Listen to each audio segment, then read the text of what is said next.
झाली पार्लमेंटची सुरक्षिता आणि दिल्ली पोलिसला पार्लमेंटची सुरक्षिता दिल्यानंतर आपल्याला ह्या घटना घडताना दिसत आहेत। त्याच्यामुळे अतिसंवेदनशील जे आहेत सेंटर्स त्याची स्पेशल सिक्युरिटी सिस्टम असते, ती लोकल पोलीस सिस्टम करू शकत नाही।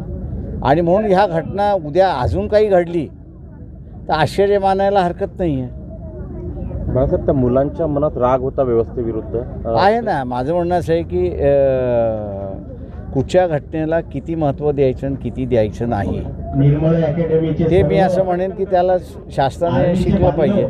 तुम्ही नोकऱ्या देऊ शकलेला नाही त्या दोन्ही मुलांच्या याच्यावरनं दिसतंय, त्याच्यामुळे असं तो इश्यू क्लोज केला पाहिजे असं त्या मुलांवर आता जी कारवाई होणार आहे त्याच्यात काही सरकारला काय कारवाईबद्दल काय कारवाई होणार ते आता रेग्युलर कारवाई म्हणजे तुम्ही इन्क्रोचमेंट झाले, इन्क्रोच केलेला आहे।